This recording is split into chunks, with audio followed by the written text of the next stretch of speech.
Hello, everyone, and welcome back to another episode. Thank you so much for tuning in. This is your boy, Captain Big L Hunter, and this is going to be a little bit of a different episode. We're going to be recording for two different episodes. So what do I mean by that? Who's the we? So the we is my daughter. Say hello. Hello. So my daughter and I are starting up a new podcast. It's going to be called the L Boogie Show. Yeah. So we are both L Boogie. So she's going to be L Boogie Jr. I'm L Boogie Sr. Obviously. So this is a little bit of Captain Hunter's podcast along with the L Boogie Show. So this episode is going to appear on both of those particular podcasts. Now, the purpose and the point of the second podcast is to get a Gen Xers, that would be me, Generation X, get his opinion on things that these crazy millennials are doing and thinking. Oh, and that's my daughter. And that's my daughter, the millennials. So that's the purpose of that particular show. So be looking forward to that. We should be releasing episodes fairly soon. As the title of this episode is called the movie review for the movie Black and Blue, we are going to discuss that movie. She saw it first. I just saw it recently, and we wanted to give our thoughts about it. I was taking notes about it, about the movie during the she's shaking her head. I can't believe it. So, but I was taking notes while we were watching the movie. And once again, the reason I'm doing this particularly for Captain Hunter's podcast is for just to give a police officer's perspective as to what and how the media shapes the framework of how we as society view the police and whether it's right or whether it's wrong. I'm not going to talk about police tactics and all that kind of stuff. I may address a little bit of that, but I really wanted to talk about just what we saw during the movie and how people who saw the movie would view the police, American police, and the society in which the people that were living in, particularly for the Black community. You know, many people will be may view this movie and come away with the idea that many Black people are living in squalor, that they're living in deplorable conditions. The setting of the movie is in New Orleans, although they did change NOPD's badges and a bunch of other things. But the point of it is that they were living in New Orleans, the 5th Ward. I don't know anything about the ward system down in New Orleans, wherever the 5th Ward or 5th Precinct would be. I think it's the 9th Ward, actually, the 9th Ward in the 5th Precinct and the 9th Ward. No, yeah. So I was trying to remember all that and try to take some notes.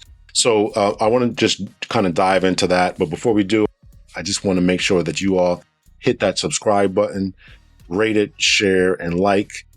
Be on the lookout for L Boogie's podcast. When we drop that, make sure you rate, subscribe, and share those episodes as well. Once again, it's going to be just a father and daughter having conversations about what's going on in this day, in this time. We're going to be looking at dating. Guys, I can't really deal with my daughter dating, but she's doing it. She's 21 years old. She was going to community college. Now she's talking about going away to a 4-year university. How's the dad going to feel about that? So we're just going to talk about a number of different things. So be on the lookout for that. And I will certainly announce that when that podcast drops. So right now, let's focus on what we saw today. So L Boogie Jr. Oh, you took notes. I took notes. Yes, I did. But first of all, I want to talk about it's been getting bad reviews. Yes, and I'm Rotten Tomatoes gave it like a 40% or something. Yeah, I do think that Rotten Tomatoes gave it a bad score. It was like 43 or 44 or something like that. Mm-hmm. And so Rotten Tomatoes has been off. But the problem is that... Yeah, give it a 49. A 49. So the problem with that is that people are looking at the Rotten Tomato scores and thinking that they don't have to listen to that. They don't have to... They're thinking that, okay, this is a bad movie. I'm not going to go watch it. Now, remember, they gave Dave Chappelle's special like a 0% or something like that. Oh, no, I didn't know that. Yeah, they gave it a 0%. Then the audience was giving it, 90s and stuff. And so we were looking it up on the drive home. And actually, on Wikipedia, the audience scores for this movie are like A-, A+, or actually A-. So the audience is really enjoying this movie, Black and Blue. Mm-hmm. And I enjoyed it. I actually liked it. Yeah, I liked it too. Okay, good. So we're both in agreement. We liked the movie. Yes. Okay. All right. So let's just set the movie up for people who haven't seen it. So Once again, the movie was set in New Orleans, modern day times. It's a female police officer, black female police officer. She joins the New Orleans Police Department. She's a rookie at this time. We understand that she was a military veteran. Obviously, she grew up in this particular neighborhood. She went away to the military. About 10 years later, she comes back after doing 2 tours in the military, 2 tours in Afghanistan, and then returns back to where her roots are from. Her mother has passed away during this time, and she joins the police department. She's a rookie at this time, so she's got to ride with different people. She takes an overtime shift. Well, before she gets to the overtime shift, so that's the setting for the movie, essentially. So now we started with the opening scene, and she's jogging down the street, and they pull the typical. She gets pulled over by the police, thrown up against the gates, and told to spread her feet apart. Actually, I think they said spread her legs, whatever. Spread her feet apart up against the wall and all that kind of stuff. Tell me what you thought about that. Did you even notice that happened? No, okay. I mean, what I'm saying, did you notice that it happened from, I'm looking for the police interaction kind of part. I'm asking how you viewed that particular part. That's what I mean. Yeah, I thought it was unnecessary, and they try to make like excuses, like what did they say? There was a robbery and you matched the description, something like that. Just a reason to, pull somebody over or just to see what they're doing. Like, I didn't think that was right. Yeah. Yeah. So I think that sets, again, getting your viewpoint, right? So does that set in your mind that, number one, police are always looking to pull over black people? I don't think that they do this generally to black females. I mean, no, I certainly think that they do it to black females. I have a story, actually. Okay. So, last night I went to go visit my friend. She lives in Meriden. So I parked outside her house, and it's kind of late. It's like 10:30, 11 o'clock. And we're just like sitting there talking, whatever. And then in the car, and then like this police officer like drive by, and like my car was on because it's cold out now. So, but like I had the lights off just because like just I don't know. I just had the lights off. So we're sitting there, we're talking, whatever. And then a police officer drive by. He drives by, mask low, looking in the car, and I had my hood on, and my friend, she didn't have her hood on. So then, so obviously like he like circles the block, but he drives like past the car. So then I'm like in my head, I'm thinking like, like I'm about to tell her to get out, like go in the house, like, I'll talk to you later or whatever. But then he comes back and he like pulls up behind us, well, my car, and he's like, and then he like, it's nighttime, so he turns the light on, he flashes it mad bright, so I'm like, I can't see. So me and her were like, what the heck? And then she's like, what should I do? Like, and I'm like, yo, just chill. And then like she's like, is he coming on your side or my side? And I'm like, I can't see, like this light is so bright. But then he ended up coming on like the passenger side. So then he's like, and then I guess he like gave somebody the plates. So as he's walking up to the car and I'm rolling down the window, he's like, black CRV, registered to Lawrence Hunter. I'm like, what the heck is going on? He's saying this to you? No, the person on the walkie-talkie is saying it to the police officer. Okay. So then he's like, oh, like, what are you guys doing here? And then my friend was like, I live right here. And then like, I'm like, and I'm just visiting her. We're outside, we're talking.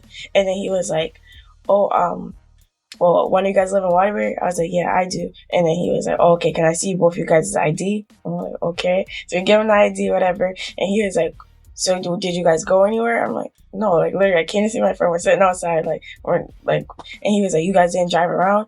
And we're like, no. And then he was just like, oh, because there was an accident down the street, and I just want to in your car match the description. I'm like, okay. And then so then he's like walking around the car and stuff like that, talking over the walkie-talkie, saying that like the taillights look like they don't work. They look like there's scratches in the back. Then he comes up to the car. He's like, do your taillights work? I was like, yeah, my lights are off because like I'm just sitting here. But I was like, I'll turn it back on. So I turn it back on. And then he's like, you guys sure you guys didn't go anywhere? Like, I'd rather you just be honest now. And I'm like, bro, like, I was trying so hard not to get mad. But like, I was like, we didn't go anywhere. Like, I have no reason to lie about that. And then he was like, all right, well, you guys have a good night or whatever. And I was like, what the heck? So he was like really trying to get us to say something, like, or like, admit to whatever he thinks we did. I'm like, you didn't do anything.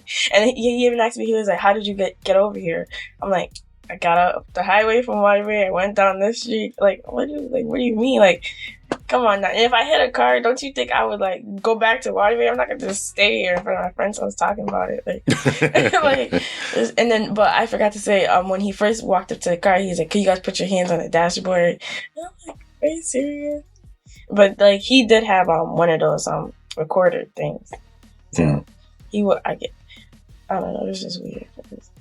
Well, yeah. So, I mean, so he was doing something. I guess there was an accident, probably a hit and run. And so he's doing his investigation. So I don't see a lot that's wrong with that. Now, obviously, you know that you're innocent. Well, you disagree with that? I mean, he didn't take you out the car. He didn't slam you against the car. You just pulled up to a random car just because I was parked over on the side. Okay, and so you don't believe that he was investigating an accident? No, I don't. I feel like probably he thought like maybe we're like hotboxing or something. You know what that is? I don't know what that is.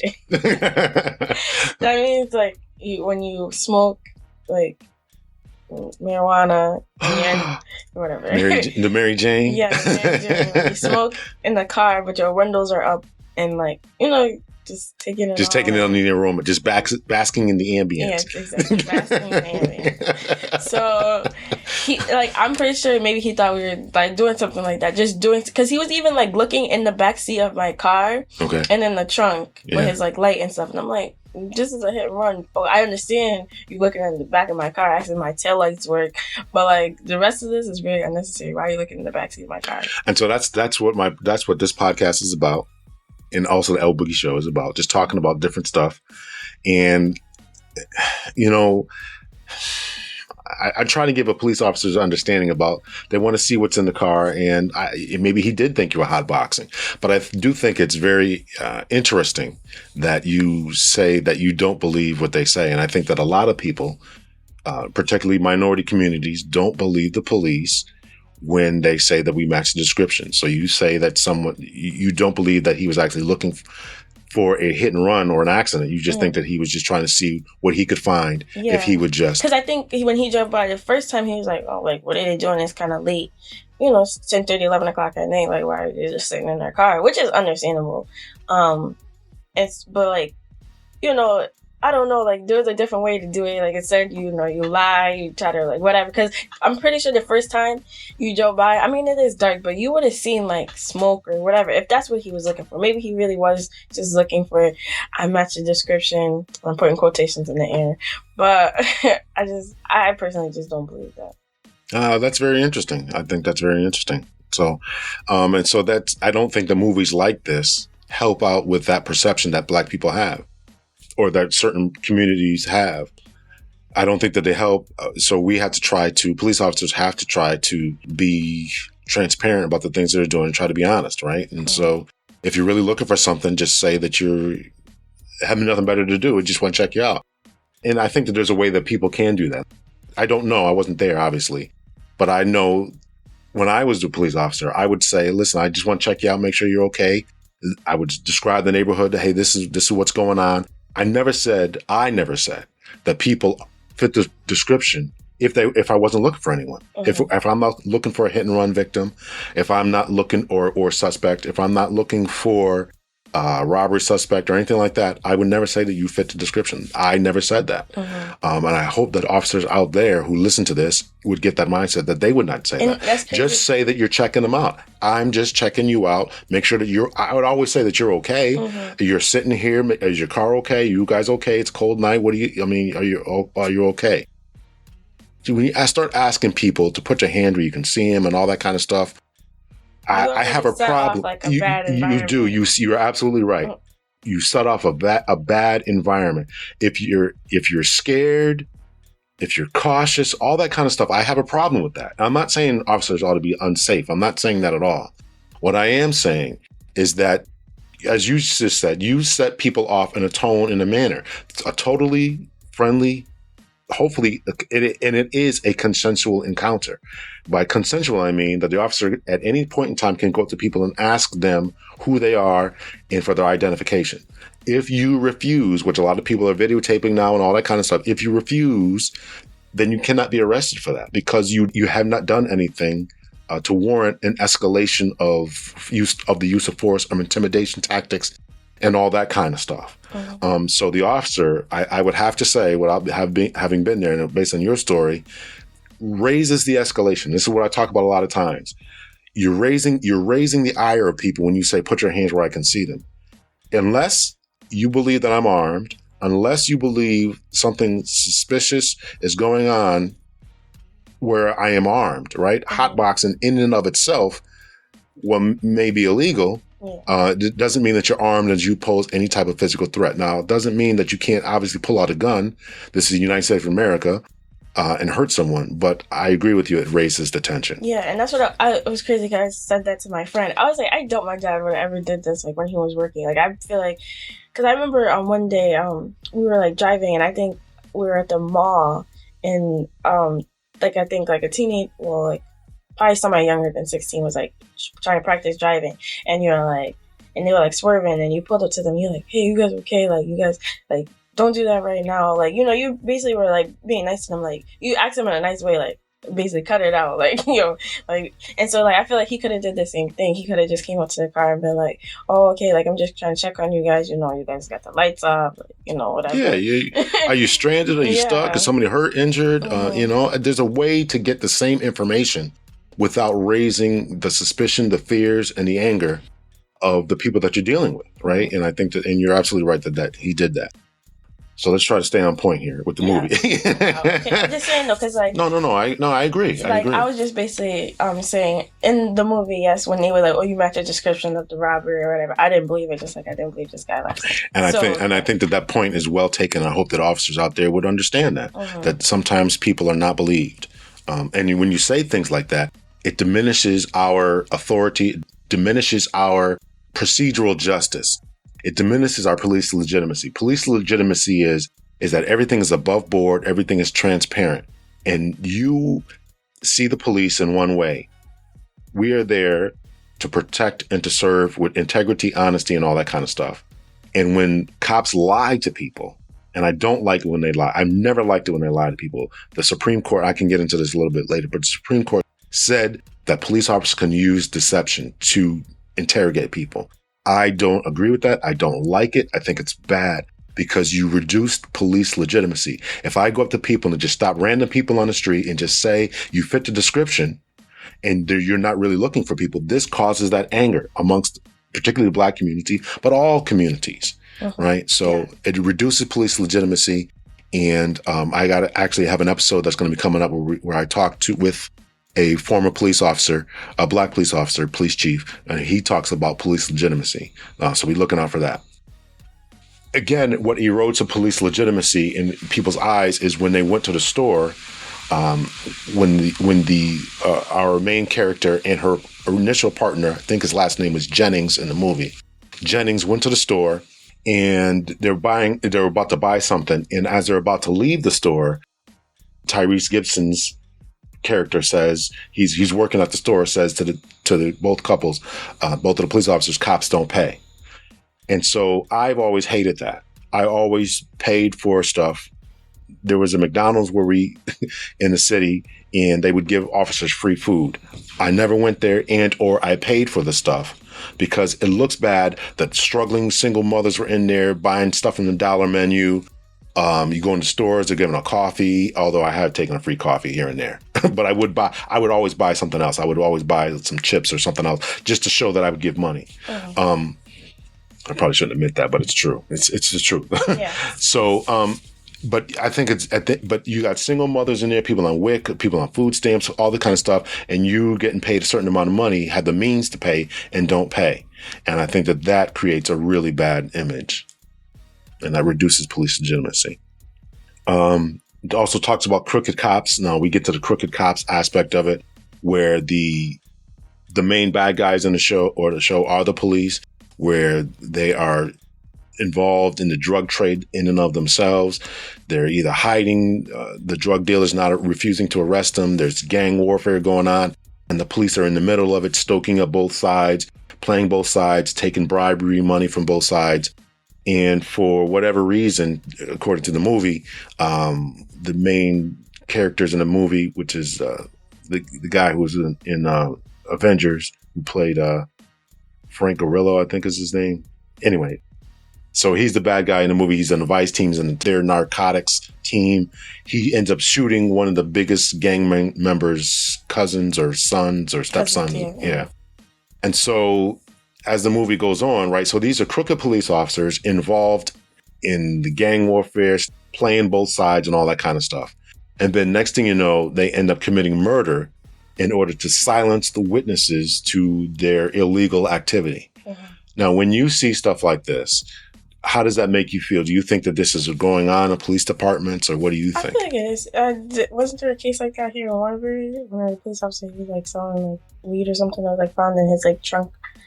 Yes, there was. Yeah. Yes. So, I think unfortunately, I have to admit to that. Yes, yeah. He did get fired. Yes, he did. Yeah. Yeah. So I definitely do think it's going on in some way. Form. Because I feel like, you know, they're like, oh, I got it in. Like, I'm probably not gonna get this car or whatever. You know.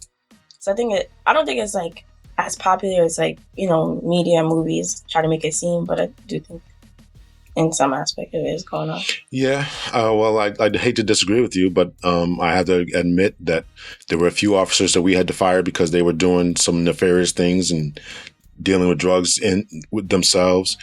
There was a bad case down in Baltimore within the last year. There was a gun task force. They were supposed to be tracing down guns, and instead they were planting guns on people. They were planting evidence on people, selling drugs themselves. When they would take the guns and drugs off of people, they would keep some of it for themselves. So unfortunately, this movie does have some aspects of real life. And once again, I think that just taints the pool of people who are looking at and reviewing this type of stuff. And I think that's... because I will agree. Like, I don't think I was ever scared of the police or nothing, because obviously you're a police officer. You have a police officer, like, friends, I guess, you know. So, and plus we had, like, PAL, which is, like, the police athletic league. So, like, you know, we were around, like, police officers. So, well, I was when I was younger. So, I was never afraid. It wasn't until, like, these, like, you know, as I get older and I see all these like cases, and I'm just like, whoa, like I would have never like thought anything about this. Like even now, like, you know, getting pulled over last night, like I was nervous because I'm like, he probably does think like we're out here like doing the worst. Like literally, I'm just sitting out here talking to my friend, and he probably think, you know, we're doing something crazy. Like you just never know what can happen, especially. So it's just, and like I feel like before I would have never been nervous about that. I was just like, oh yeah, you know.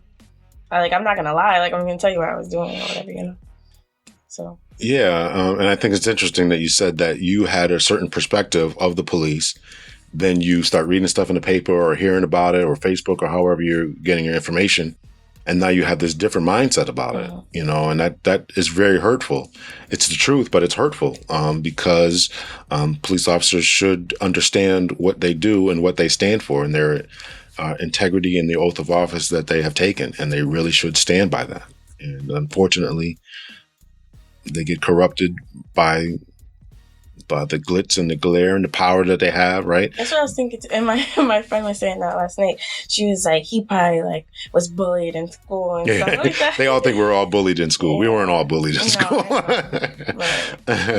Yeah, but going on the bullying aspect of it, right? So we saw that police officer, remember the police officer who he was part of a team, and they went, when they got the burglar alarm call, he's the one that was put the gun to Tyresegibson's head and all that kind of stuff. So he would be that type of bully, right? Uh-huh. He had no other thing. I actually think they did a good job trying to show the different types of officers in this, right? We dealt with the corrupt police officers, right? So now we got the bully police officer, right? Who's just high on power and just kind of sticking it to anybody he can because he can, right? So I think that's. What did you think about that scene when Tyrese started like crying? It hurt me because I can understand what he went through. Obviously, number one, I never put anybody through that.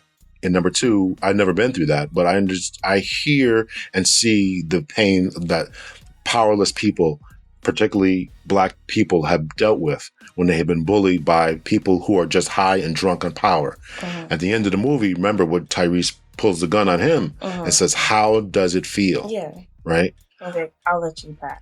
You know I won't. Yeah. So you have to. I really hope that people can see that aspect of it. Any officers who would listen to this, I hope that they can see that. The different types of officers that were here. Now we talked about the crooked officers. We had the bully officer. So let's talk about the officer on the fence, the one who's turning his eye, and that would be Jennings, right?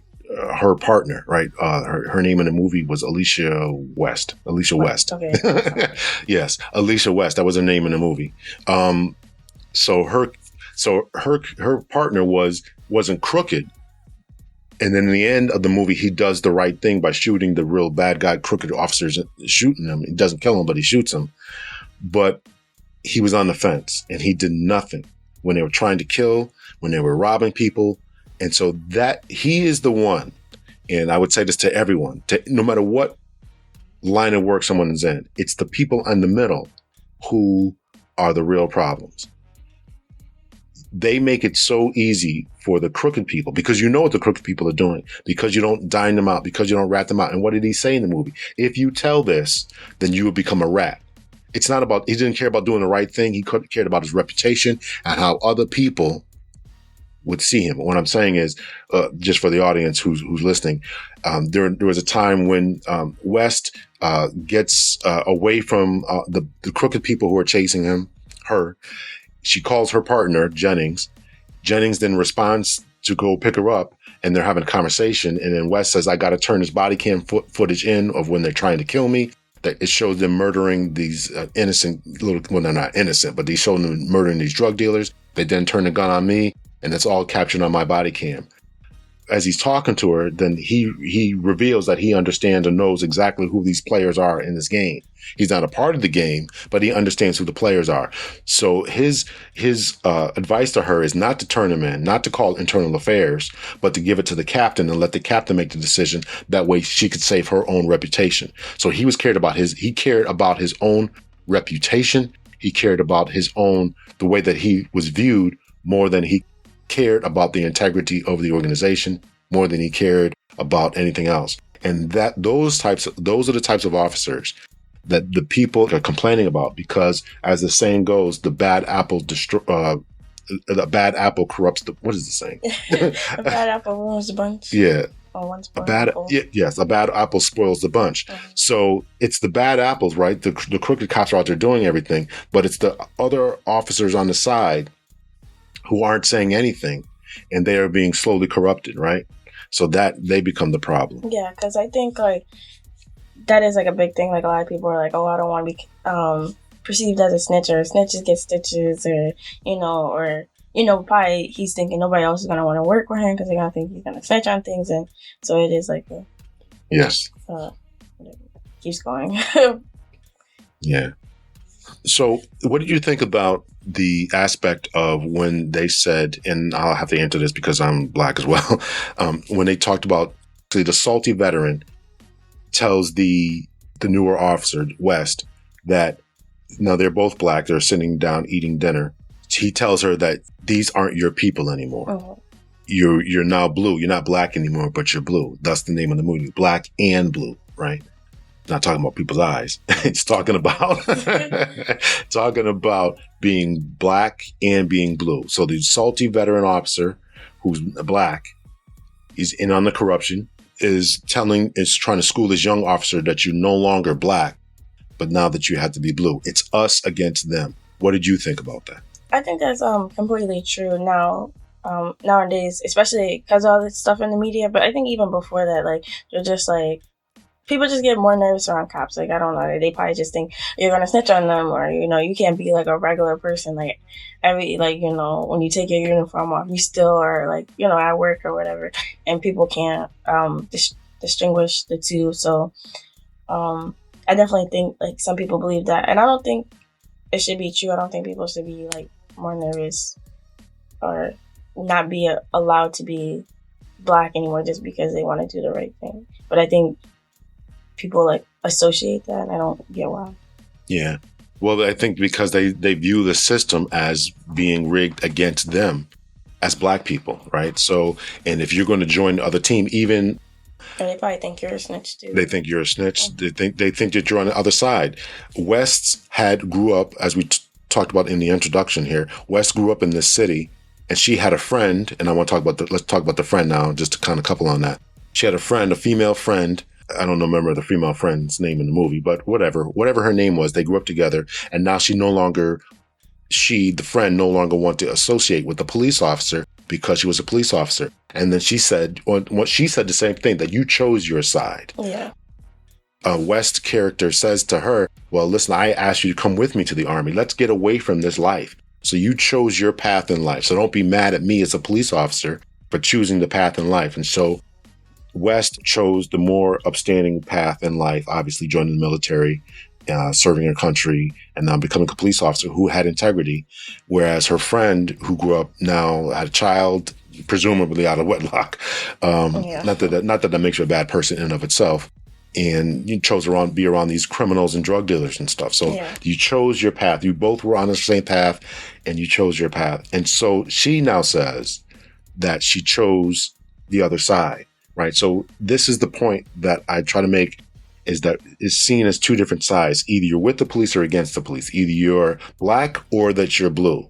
And I don't know. I do know to a certain extent that white people do deal with that particular perspective. Right. I don't think that it's as heavy in the white community as it would be in the black community. I don't know. I feel like they would be like, oh yeah, my friend's a cop. Like, like they would probably be like arrogant about it. But like black people were like, nah, he's a cop. I'm good. Like even like, some of my guy friends, they'd be like, and they didn't hear that, they were like, oh, your dad's a cop. Like, nah, I'm good. Like, we're not gonna do anything to you. As long as you don't do nothing, he's not gonna do anything. So it's just, I don't know, you guys just get a bad rep. Yeah. So yeah, I agree with that. That's a stigma that we have to try to break somehow. But movies like this aren't going to help. No. Viral videos aren't going to help. Crooked cops aren't going to help. Especially like when we do hear like stories that are happening, and like there's police brutality against a black person. We're like, oh, that guy was white. And then when it's like a black person that did it, we're like, oh my goodness, why would you do that to us? Yeah. So I feel like even though like they don't consider us to be on their side, we're still just as hurt. Like, what? Why would you do that? Yeah. And so sometimes, and I think that perception that you have that, why would this black cop do this? When I talked about that situation in Baltimore, when you look at there's actually mugshots, because many of the police officers did get arrested when they got busted for what they were doing. I think over half of them were black, excuse me. Mm-hmm. So, as a black person, the black captain, I'm retired now, obviously. But as I'm looking at this, I'm like, what the heck? Mm-hmm. But people can get caught up in corruption. There's good officers who are black, good officers who are white, good officers who are Hispanic, good officers who are male, good officers who are female. Converse that, there's bad black, white, female, male, Hispanic, Asian, whatever. So you have to take a police officer for what they are and who they are, and try not to judge them just because they're wearing the badge. Since I retired, a lot of people have sent me Facebook friend requests, which is interesting. Yeah. A lot of people who I knew for years, but now that I retired, maybe the word got out. Now they're sending me Facebook requests. I don't know if there's a correlation between that. But I just find it to be interesting. So we get into the situation where, and I think this movie was directed by black people or had a lot of input into it. What I didn't appreciate, and once again, I'm looking at the social aspect of it, is that the main housing project, the police said that they no longer patrolled it, and the only time they went into that project was when they were going to get blue. In other words, if there was a police officer who was calling for help. And I did not appreciate the fact that that they portrayed the projects as this crazy place. I think that hurts. Run down, and people, they got to stand by a barrel of fire to get warm. Just kind of terrible. Yeah. But I feel like that's also probably how they see us. I'm sure it is. I'm sure it is how they see us. Yes. I agree. We should probably put ourselves in a different light. Like, we could have been I don't know, a better neighborhood, better conditions. And that's something that we had to deal with. Now, I'm not going to blame anyone else, but Black people have to get it together and fix up our own stuff and be mindful to fix up our own stuff. There was a point, once again, I think it was the guy's name is frankgrillo. I could be saying that wrong, but he played Crossbones in the Avengers movie. Anyway, so his character, when he was chasing after West with the, that he's chasing her through these projects, and he's having a dialogue with her saying that after Katrina, a lot of the good people left, businesses closed down. We were let down by the government. We were let down by FEMA. The good people left and all that kind of stuff. And I think that his dialogue was very good and very important. It shows how the situation could have deteriorated. And so now he's saying that I saw all this kind of stuff going on, and I want a piece of the pie too, right? That's why it becomes corrupt, Again, Black people have to be the ones to try to fix this mess and try to fix these problems, right? You can't look to other people to fix it. We have to be the ones who try to fix this problem that we created, right? It's not white people driving through neighborhoods and spray painting stuff, so. And I don't understand that either, like how you could be like run down and not care about your house or how it looks on the outside, inside. And it could also be the landlords, whoever owns that building, if they are getting calls like, oh, can you come repaint this? And if they don't care enough to repaint it. But yeah, you should probably take pride in where you live and not let it be out. I don't think there's any probably about that. I think you should take pride where you live. And we had to fix that mentality about ourselves where we say to ourselves, we had to fix it up. If the landlord's not going to do it, we have to do it. If the city's not going to come in here and do it, we have to do it. And so that's something and I feel like we have to change that about ourselves. Some people they're like you used to always tell us when we were younger, like you have to care about other people's stuff like you would care about your stuff. So I think because maybe they're like, oh, I'm just renting it, so I don't have to do that, like whatever. But it's like, you're still renting it. It's still, you still live there. Yeah, so it's like you should want to not live like that or whatever. Yeah, so. I agree. So that really was the biggest points that I had to say. That most of the notes that I had. So I just want to talk about how the police are viewed from the aspect of taking free gifts and food from people. How we're viewed as far as the stops that we do. Talk about the different officer types. Obviously, the crooked officer, the crooked officers that were in the movie who were stealing, selling drugs, playing the gangs against themselves, getting a piece of the pie. Talk about the old salty officer who doesn't care anymore, just kind of waiting to get his veterans pay and pay out and stuff. But then his words and how they reflected upon the rookie officer as they're eating dinner. Even, let's go back for a second here. What did you think about when the veteran officer, when they got dispatched to the bar fight, the veteran officer then slamming this guy's head into that was car. Real dramatic and but I feel like that is sometimes how they just go overboard. And I understand he was doing it because he saw him pulling a gun on the rookie, but it's like, it didn't take all that. You could have slammed him once. Took the gun out. Well, I'm glad you said he could have slammed him once. He deserves one slam. No, and pin him against the car is what I mean. Not actually slam him, but pin him against the car, put the handcuffs on him, and then you could have been like, this was like, but like they repeated like slamming, and I think he was like saying stuff like it was just like, what? This is so unnecessary. But obviously it does go on, so that's why they put it in the movie. So I like that they put it in the movie, but it was just like, it's hard to watch. I think. It's hard to watch, yeah. And I'm cringing as I'm watching this because unfortunately it does go on. People get excited and go over the top. Mm-hmm. He did pull a gun off of the person because the person that he slammed against the car was going to shoot the officer. And that just showed her bad tactics, right? You don't turn your back when you're in a crowd like that. Yeah. Someone should disperse the crowd. It was terrible tactics. It was terrible tactics. Yeah. Like, what's going on? You don't do. I'm like, what? Like, yeah. That would not. Well, hopefully that would not have happened, right? Mm-hmm. You disperse the crowd. I don't want to give all away all. Well, it's not really secrets.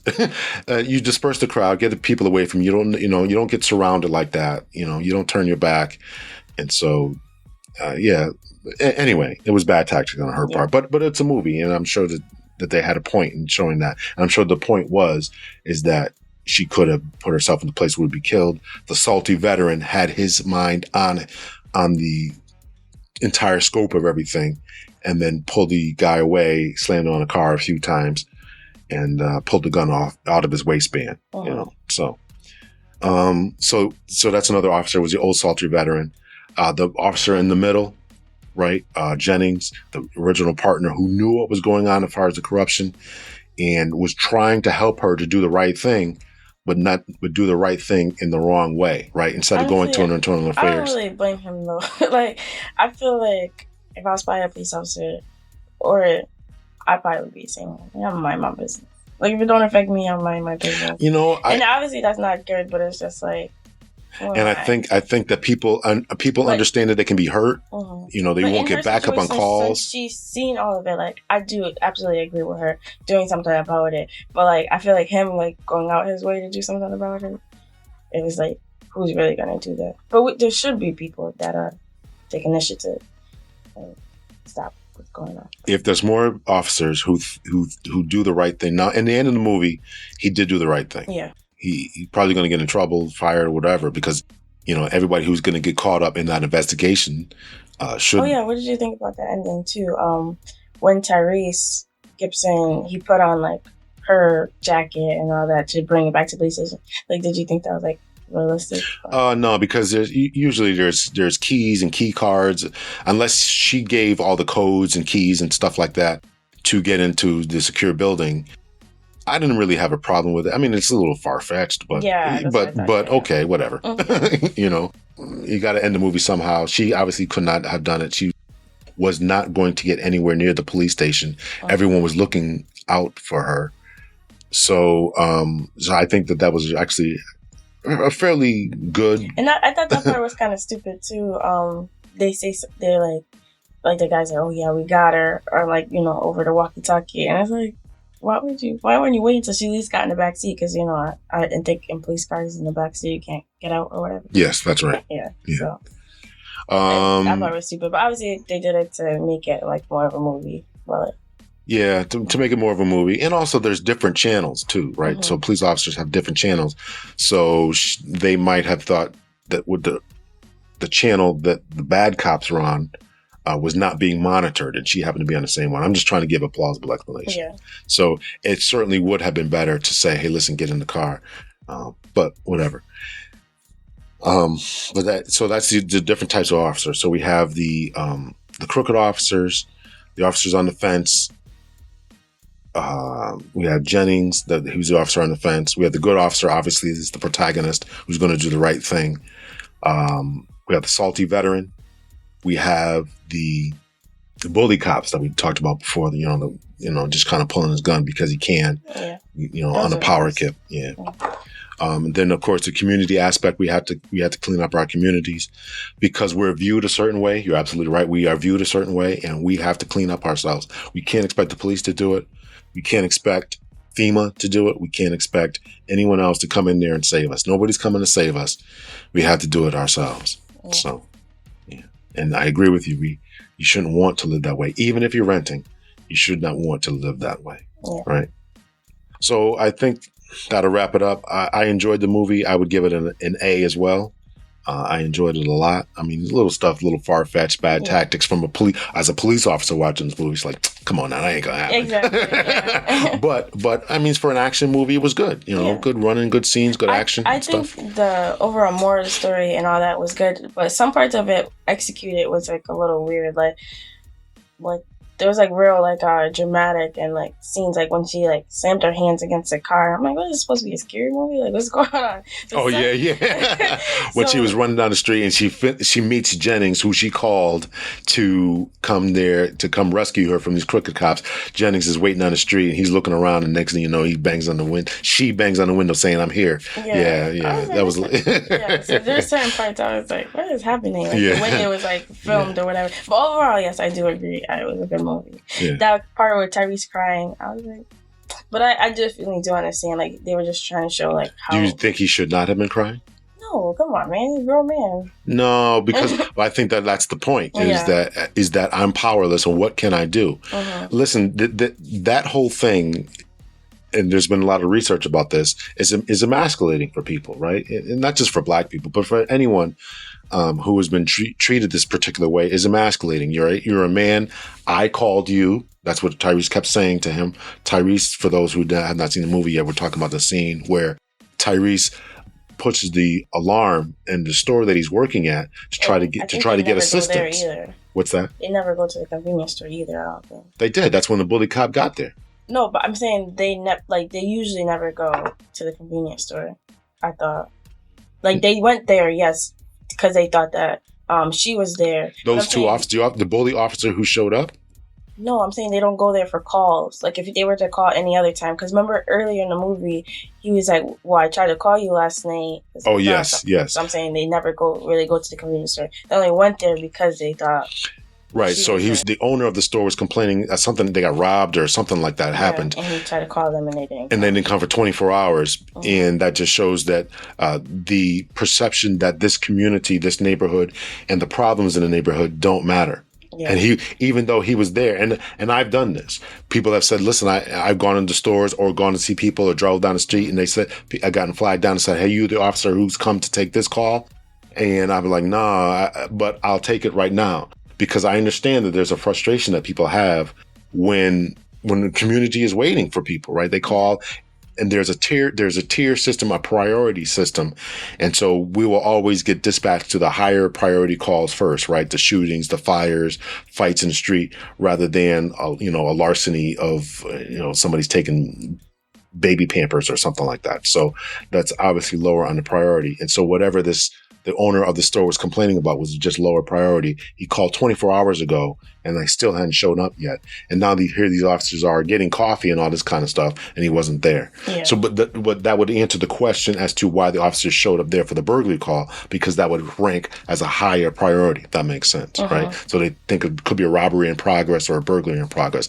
But back to Tyrese's character, he's saying now that I called you and this is the way I'm being treated. Yeah. I'm being treated this way. I called you for help.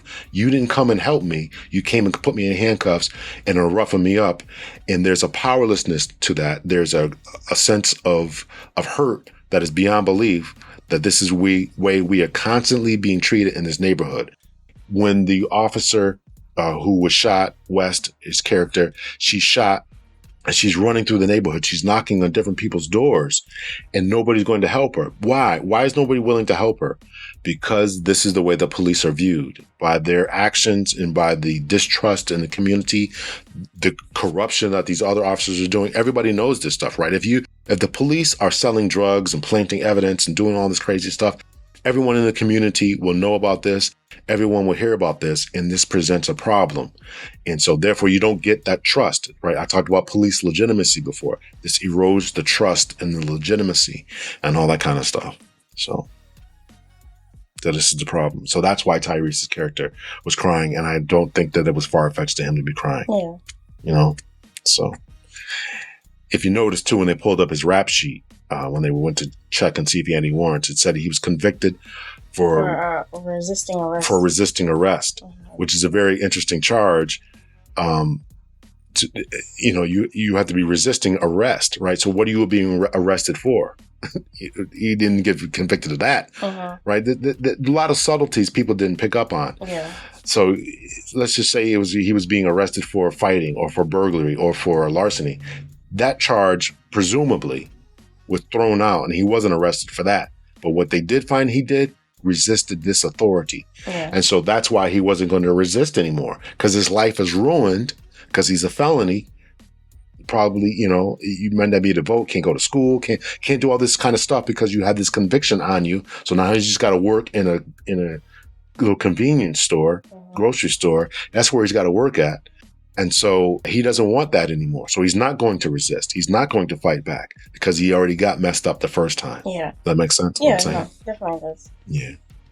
It did not make sense why he was crying. It was just like a little all right.